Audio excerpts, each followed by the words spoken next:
நெஞ்சார்ந்த நன்றி.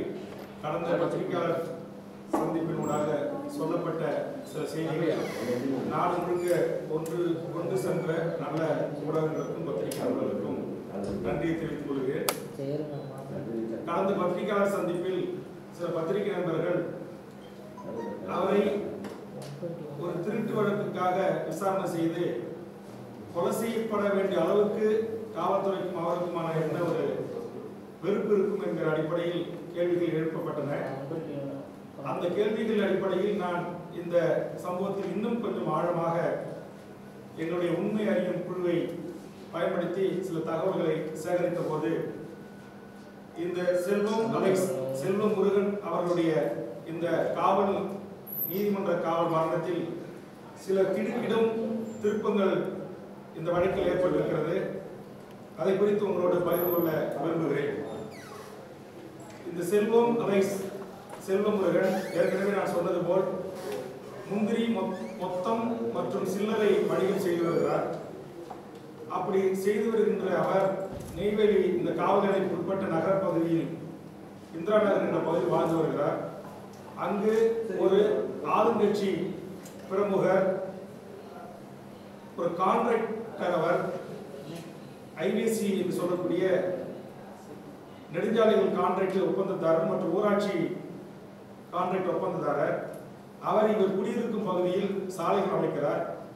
அந்த சாலைகள் தரம் இல்லாமல் அடிக்கடி பழுது ஏற்படுகிறது. திரும்பவும் இவர் அரசு அதிகாரத்தை பயன்படுத்தி சாலை போடுகிறார் என்கிற பெயரில் கொஞ்சம் கையாளல் செய்கிறது. மேற்படி செல்வம் அவர்களுக்கு தெரிய வருகிறது. அப்படி ஒரு டெண்டர் விடப்பட்டு இந்த செல்வம் இருக்கிற சாலையை செப்பனிடுவதற்காக அந்த ப்ளூ மெட்டல் என்று சொல்லக்கூடிய ஜல்லி அது சம்பந்தப்பட்ட பொருட்களை கொண்டு வந்து அந்த சாலை முழுவதும் இறக்குகிறார்கள். அப்படி இருக்கின்ற போது பல்வேறு பொதுமக்களின் வீட்டு கேட் என்று சொல்லக்கூடிய அந்த வாசல், குடும்பத்தினர் காரோ டூலரோ எடுத்துக்கொண்டு வெளியே வர முடியாத அளவுக்கு வாசலிலேயே கொட்டி அது நாட்கணக்கில் மாத கணக்கில் அப்படியே கிடக்கிறது. இது கேள்விப்பட்ட அந்த உள்ளூர் பிரமுகரான இந்த முந்திரி மற்றும் வணிகம் செய்து வருகின்ற செல்வமுருகன் அந்த ஆளுங்கட்சி கான்ட்ராக்டரை தொடர்பு கொண்டு, எந்த சாலையும் நீ ஒழுங்கா போறதில்லை, எது போட்டாலும் 2 மாசத்துக்கு மேல தாங்க மாட்டேங்குது, இப்படி கொண்டு வந்து என் வீட்டு வாசல்ல நீ ப்ளூ மெட்டல்ல ஜல்லியை கொட்டிட்ட, என்னுடைய காரை நான் வெளியே எடுக்கணும், எனக்கு தூத்துக்குடி போர்ட்ல பல டன்கள் முந்திரி வந்திருக்கு, அந்த முந்திரியை போய் நான் ஏலெடுப்பதற்காக அவசரமா தூத்துக்குடி போனோம், உடனடியாக வந்து இந்த ப்ளூ மெட்டலை நீங்க கிளியர் பண்ணி கொடுங்க அப்படின்னு கேட்டிருக்கிறார். உடனே அந்த ஒப்பந்ததாரர் கான்ட்ராக்டர் மேற்படி செல்வமுருகனிடத்தில் உன்னால ஆனதை பாரு, நான் எடுக்க முடியாது என்று சொல்லி மிரட்டி இருக்கிறார். இவரும் உடனே நீனும் படையாச்சுதான் நானும் படையாச்சுதான் என்று பதிலுக்கு அவரிடத்தில் வாக்குவாதத்தில் ஈடுபட்டிருக்கிறார். உடனே மேற்படி அந்த ஒப்பந்ததாரர் செல்வத்துடைய வீட்டுக்கு ஒரு 10 பேர் கொண்ட ஒரு கும்பலை அனுப்புகிறார். அந்த 10 பேர் கொண்ட ஒரு கும்பல் செல்வம் வீட்டுக்கு வருகின்ற போது செல்வம் தொழில் சம்பந்தமாக வெளியே சென்றிருக்கிறார். அப்போது அவர் மனைவி மற்றும் 2 பிள்ளைகளை அவர்கள் மிரட்டிவிட்டு, எங்களே எதிர்த்து கேள்வி கேட்கிறாயா, நாங்கள் ஆளுங்கட்சி, போலீஸ் எங்கள் கைகளில் இருக்கிறது என்று மிரட்டியிருக்கிறார்கள்.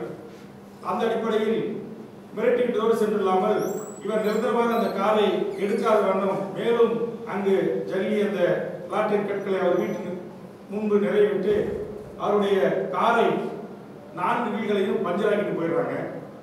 இவர் உடனே சம்பந்தப்பட்ட இந்த இந்திரா நகர் நெய்வேலி டவுன்ஷிப் காவல் நிலையத்திற்கு புகார் கொடுக்க செல்கிறார். அங்கு மேற்படி ஆய்வாளர் ஆறுமுகம் இருக்கிறார். இந்த ஆறுமுகம் ஏற்கனவே சென்னையில் காவல்துறையுடைய டிசிப்ளின் ஆக்ஷன் என்று சொல்லக்கூடிய ஒரு ஒழுங்கு நடவடிக்கை எடுக்கப்பட்டு இவருக்கு ஏற்கனவே பனிஷ்மெண்ட்டும் தரப்பட்டிருக்கிறது. அந்த அடிப்படையில் இருந்த அவரை மேற்படி அந்த காவல் நிலையத்துக்கு கொண்டு வந்ததும் ஒரு ஆளுங்கட்சி பிரமுகர் என்று தெரிய வருகிறது. அந்த ஆளுங்கட்சி பிரமுகர் தான் இந்த கான்ட்ராக்டையும் தற்போது எடுத்திருக்கிறார் என்கிற உண்மையும் தற்போது தெரிய வந்திருக்கிறது.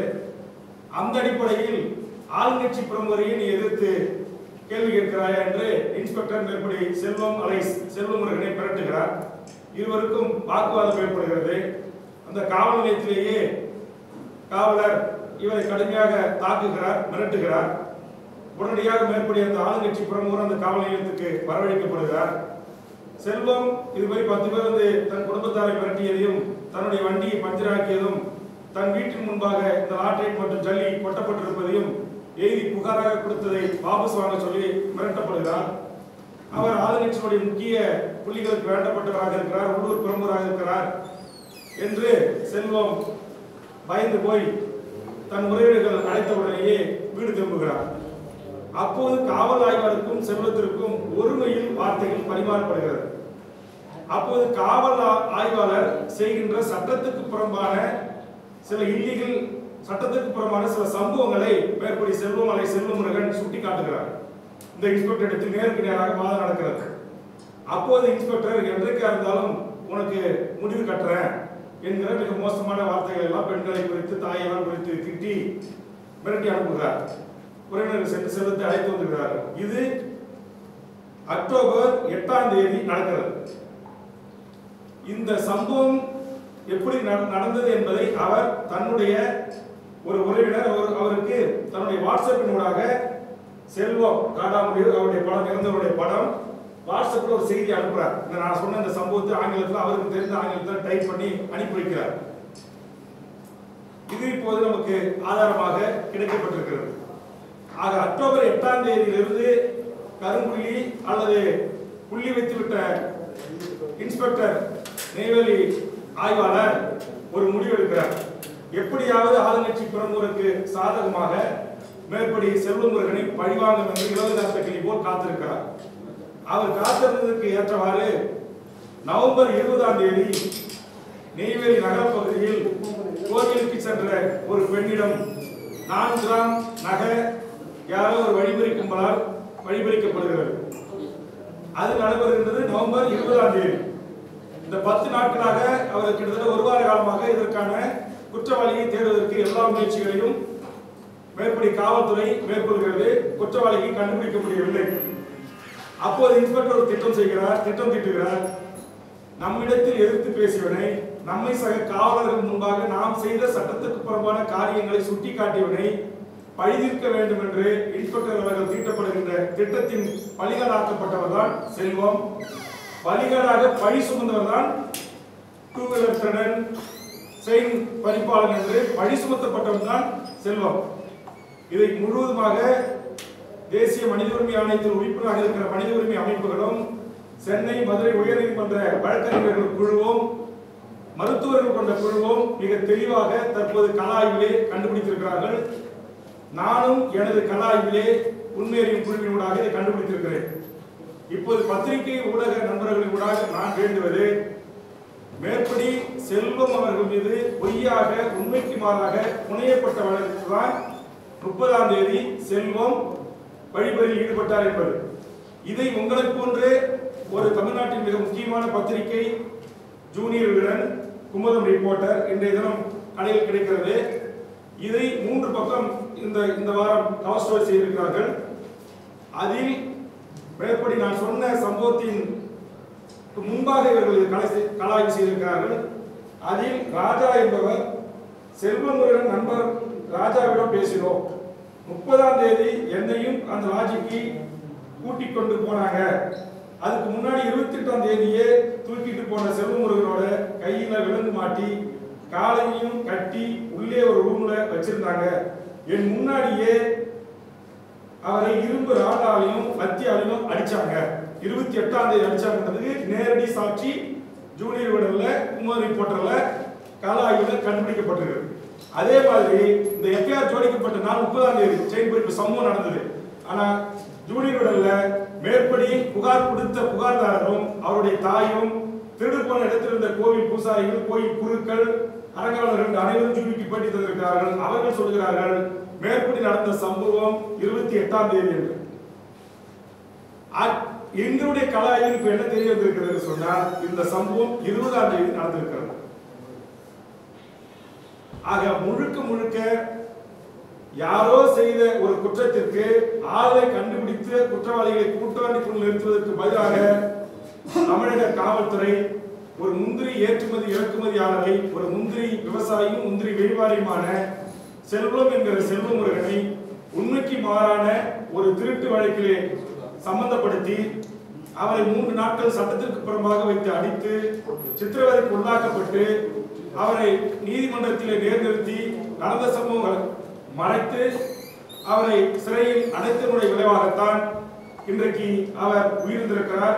2ஆம் தேதியே செல்வமுருகன் உடல் முழுவதும் ரத்த காயங்களோடு தழும்புகளோடு முடியாமல் இருந்ததை அங்க இருக்கிற சூப்பரண்டுக்கு தகவல் சொல்லி சூப்பரண்டு ஒரு சிறை காவலர் மூலமாக அவர் மருத்துவமனையில் அனுமதிக்கிறார்.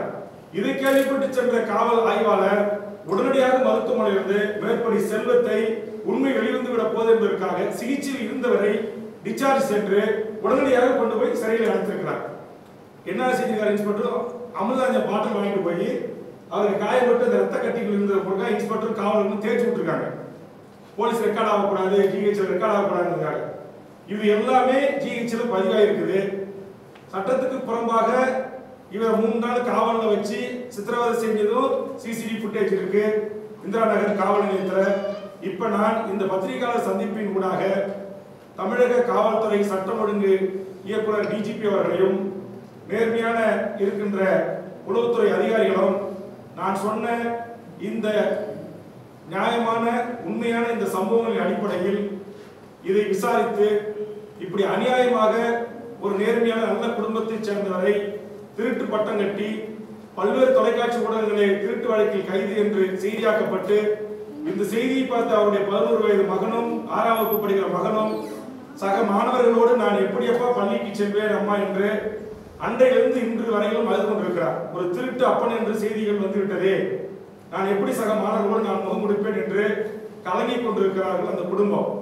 அதை போக்குகின்ற வகையில் தமிழக டிஜிபி அவர்களும் உளவுத்துறை அதிகாரிகளும் தற்போது உத்தரவிடப்பட்டிருக்கின்ற சிபிசிஐடி அதிகாரிகளும் இது நடந்த உண்மை சம்பவத்தை முழுவதுமாக வெளி உலகத்துக்கு கொண்டு வந்து இதில் என்ன நடந்திருக்கிறது, நான் குறிப்பிட்டது போல் அக்டோபர் 8ஆம் தேதி செல்வம் ஆய்வாளர் அழைக்கப்பட்டு செல்வத்திற்கும் காவல் ஆய்வாளருக்கும் அங்கு தள்ளுமுள் ஏற்பட்டு அசிங்கமான வார்த்தைகள் பரிமாறப்பட்டு அதில் செல்வத்தை வஞ்சம் தீர்க்க வேண்டும் என்று பழி தீர்க்க வேண்டும் என்று 20ஆம் தேதி நடந்த ஒரு சம்பவத்தில் 30ஆம் தேதி நடந்தது மாதிரியும் அதை பொதுமக்கள் துரத்தி பிடித்ததாகவும் அந்த நேரத்தில் திடீரென்று காவலர்கள் வந்ததாகவும் காவலர்கள் போய் தடுத்து குண்டுகட்டாக செல்வனை பிடிக்கின்ற போது செல்வம் தான் மறைத்து வைத்திருந்த ஆயுதத்தை எடுத்து காவலர்களை தாக்க முயற்சித்ததாகவும் எல்லாம் 30ஆம் தேதி முதல் தகவல் அறிக்கையிலே பதிவு செய்திருக்கிறார்கள்.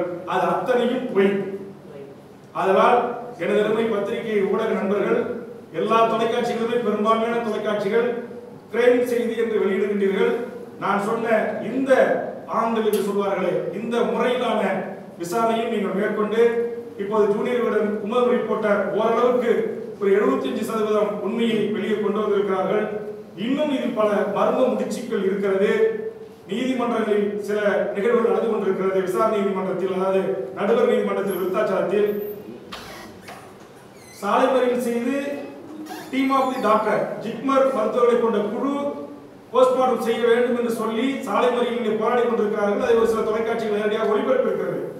அப்படி அவர்கள் சாலை மறியல் செய்து கொண்டிருந்த அதே நேரத்தில் குடும்ப உறவுகளுடைய கையொப்பம் இல்லாமல் ஒப்புதல் இல்லாமல் விருத்தாச்சலத்தில் போஸ்ட்மார்ட்டம் செய்ய வேண்டிய உடலை அல்லது கடலூர் மருத்துவக் கல்லூரி மருத்துவமனையில் போஸ்ட்மார்ட்டம் செய்ய வேண்டிய உடலை எதற்காக முண்டியம்பாக்கம் விழுப்புரம் மாவட்ட மருத்துவமனைக்கு கொண்டு சென்றார்கள்? ஒரு அச்சம் இருக்கிறது.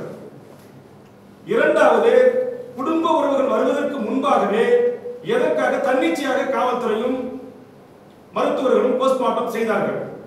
மூன்றாவது, போஸ்ட்மார்ட்டம் செய்த உடனேயே சம்பந்தப்பட்ட இறந்தவருடைய மனைவி அல்லது குடும்பத்தாருக்கு போஸ்ட்மார்ட்டம் முதல் தகவல், அது பிரிலிமினரி போஸ்ட்மார்ட்டம் என்று சொல்வார்களாம், அதை அவர் முறையாக கேட்கின்ற போது அந்த குடும்பத்திற்கு அந்த மருத்துவர்கள் அந்த ஜேடி அல்லது தலைமை மருத்துவ சூப்பரண்ட் தர வேண்டும். ஆனால் செல்வத்தினுடைய மனைவியும் அவர் உறவினர்களும் கேட்ட போது முண்டியம்பாக்கம் மருத்துவமனை மருத்துவர்கள் அந்த முதல் போஸ்ட்மார்ட்டம் பிரிலிமினரி போஸ்ட்மார்ட்டம் இருந்த அந்த ரிப்போர்ட்டை இன்று வரையும் தரவில்லை. வீடியோ ஒன்று எடுத்திருக்கிறோம் என்று சொல்கிறார்கள், அந்த வீடியோ காப்பியை கேட்கிறார்கள், அதுவும் தரவில்லை. மேஜிஸ்ட்ரேட் மேற்படி செல்வம் மனைவி அவர்களை அழைத்துக் கொண்டு போய் உடலை காட்டு 6 இடங்களில் பலமான காயம் இருக்கிறது என்பதை குறித்து அதை படித்து காட்டி அதை வீடியோ பதிவு செய்து செல்வம் மனைவியிடம் கையொப்பம் பெற்றிருக்கிறார்கள். அதில் ஒரு நகலை செல்வம் மனைவி நேற்றும் கேட்கிறார், முந்தைய நேற்றும் கேட்கிறார், முதல் நாளும் கேட்கிறார். நடுவர் நீதிமன்றம் தர மறுக்கிறது. ஆக இதில் ஒரு மிகப்பெரிய மர்மம் இருக்கிறது.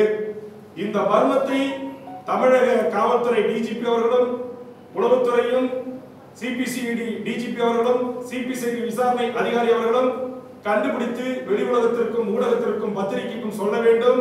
காரணம், எந்த குற்றமும் செய்யாத செல்வம் திருட்டு பட்டத்தோடு உயிர் துறந்திருக்கிறார். அந்த திருட்டு பட்டம் போக்கப்பட வேண்டும் என்று சொன்னார். நான் நம்புகிற தமிழக நேர்மையான காவல்துறை உயரதிகாரிகள் இதில் மனச்சாட்சியோடு நேர்மையோடு உண்மையை வெளி உலகத்திற்கு தெரியப்படுத்த வேண்டும்.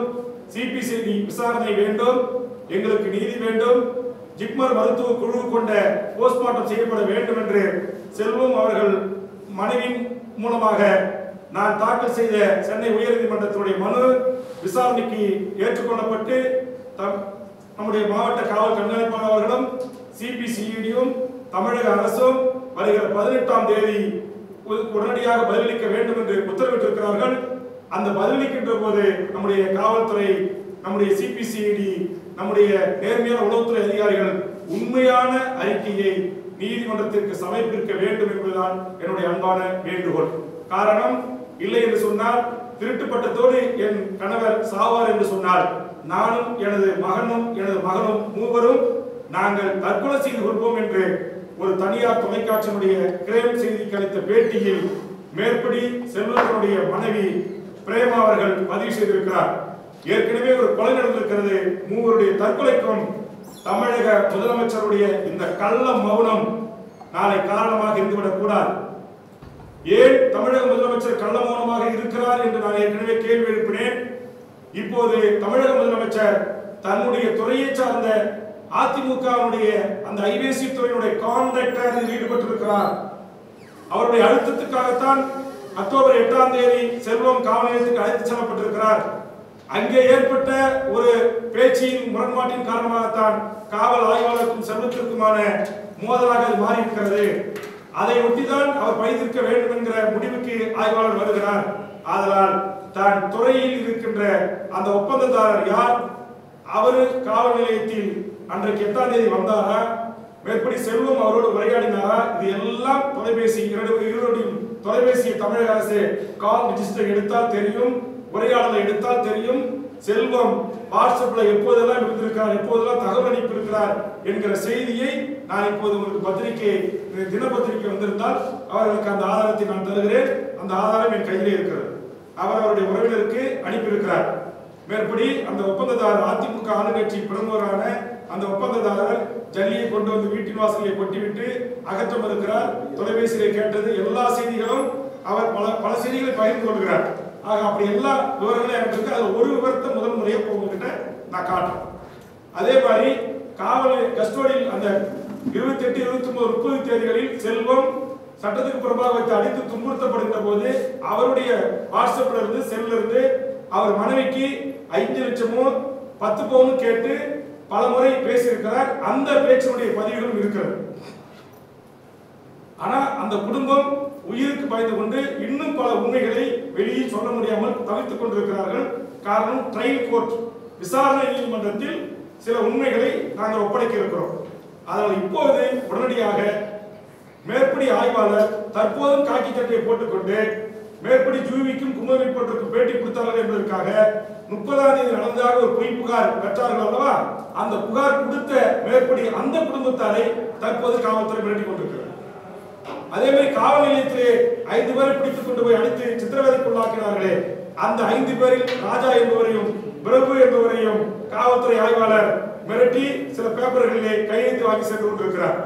ஆக இவ்வளவு சம்பவம் நடந்திருக்கு. குறைந்தபட்சம் ஒரு மாதம் செய்யல, குறைந்தபட்சம் அவர் அந்த அதிகாரத்தை இன்வெஸ்டிகேஷன் அந்த ஸ்டேஷனுக்கான ஹவுஸ் ஆபீசர் அல்லது ஐஓ என்ற நிலையிலிருந்து அவர் மாற்றப்படல. அவர் அதிகாரத்தோடு இன்னும் அங்க இருக்கிற சாட்சிகள் எல்லாம் மிரட்டி அவர் பணி வைத்துக் கொண்டிருக்கிறார். இந்த ராணியன் ரான்கோவிலை விசாரிச்சதை முழுவதுமாக அங்க இருக்கிற சிசிடிவி ஃபுட்டேஜ் எல்லாத்தையும் கைட்டு எடுத்துட்டாங்க. வச்சு அடிச்ச அந்த அறையில் இருந்த எல்லா தடைகளையும் அழிச்சு எல்லாத்தையும் ரூம கிளியரா கை விட்டாங்க. அப்ப டிஜிபி அவர்கள் இன்னும் ஏன் மேலும் மேலும் தவறு செய்கின்ற காவல் ஆய்வாளரை ஏன் அந்த காவல் நிலையத்தில் நீங்கள் வைத்திருக்கிறீர்கள்? உடனடியாக அவரை பணி நீக்கம் செய்யுங்க. உடனடியாக நீங்க அது நாங்க எங்களுடைய கோரிக்கையான அந்த கொலை வழக்குல பதிவு செய்து உடனடியாக எஃப்ஐஆர் ஆல்டர் பண்ணி கைது பண்ணுங்க.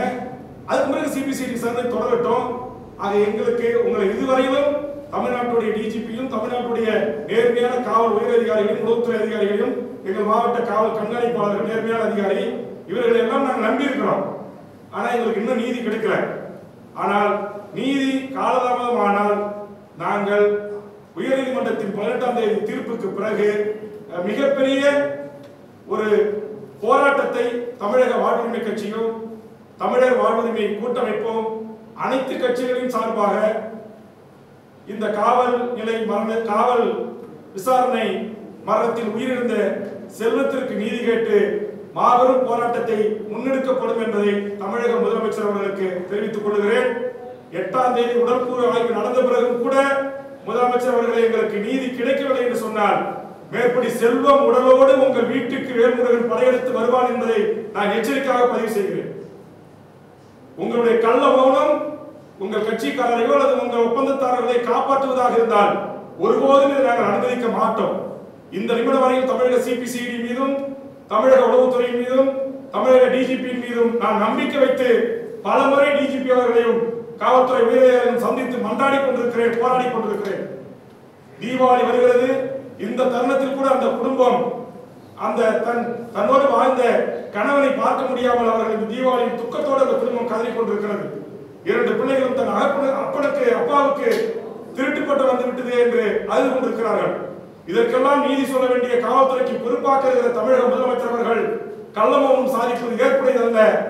எனது பத்திரிகை ஊடக நண்பர்களே, நீங்களும் பலமுறை அவரை பேட்டி எடுத்திருக்கிறீர்கள், பலமுறை அவர் செய்திகளை ஒளிபரப்பியிருக்கிறீர்களே, ஒரு முறையாவது இத்தனை தொலைக்காட்சிகளில் செய்தி வந்த பிறகு முதலமைச்சரை குறித்து நெய்வேலி செல்வமுருகன் இந்த காவல் நிலைய மரணத்தை குறித்து முதலமைச்சர் என்ன சொல்ல விரும்புகிறீர்கள் என்று ஏன் நீங்கள் கேள்வி எழுப்பவில்லை?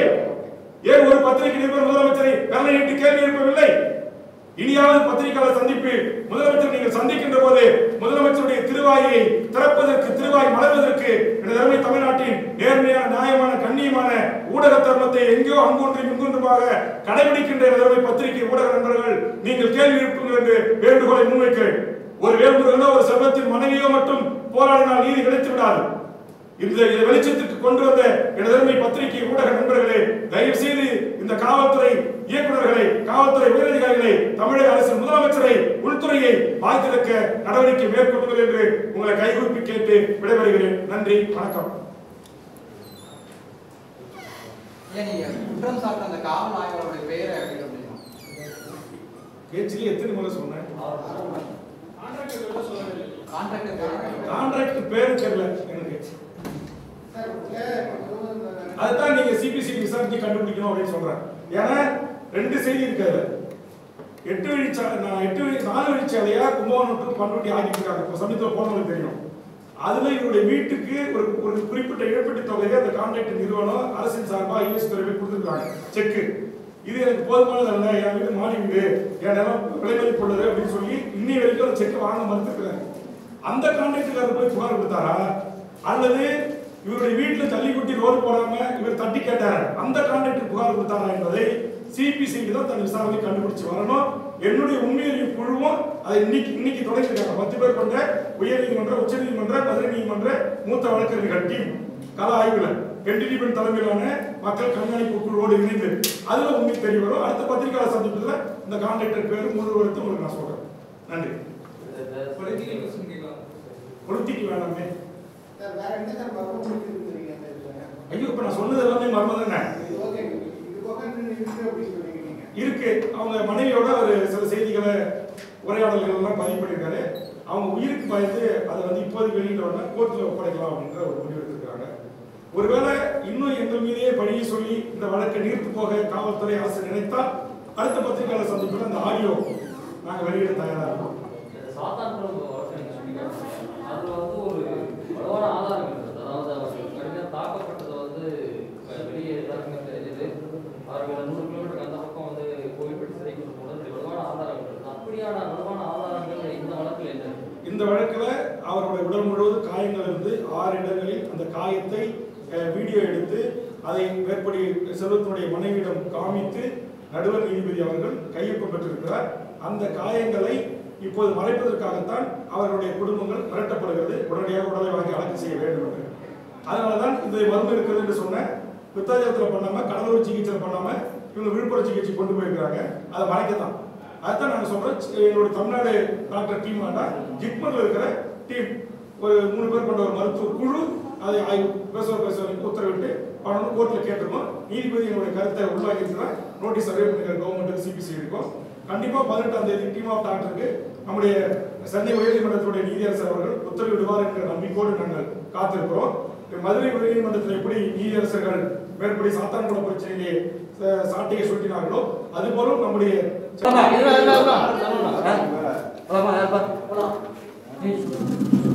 என்ன சொல்லணும்ன்றீங்க? திரும்ப சாட்டெல்லாம் சொல்ல முடியாது.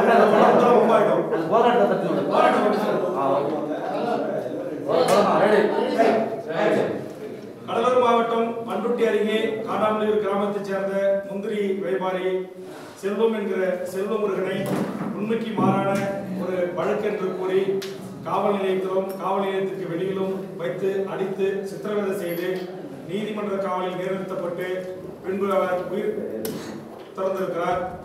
இதற்கு காரணமான நெய்வேலி நகர காவல் ஆய்வாளர் ஆறுமுகம் உள்ளிட்ட காவலர்கள் மீது கொலை வழக்கு பதிவு செய்து உடனடியாக அவர்களை கொலை வழக்கில் கைது செய்ய வேண்டும் என்பதை வலியுறுத்தியும் மேற்படி உயிரிழந்த செல்வம் குடும்பத்திற்கு தமிழக அரசு 1 கோடி ரூபாய் நிவாரணம் வழங்கவும் உயிரிழந்த செல்வத்தினுடைய மனைவிக்கு அரசு வேலை வழங்க வேண்டும் என்ற கோரிக்கையை முன்வைத்தோம். தமிழக அரசு உத்தரவிட்டிருக்கிற சிபிசிஐடி நேர்மையான நியாயமான விசாரணை மேற்கொள்ள வேண்டும் என்கிற வேண்டுகோளை முன்வைத்தோம்.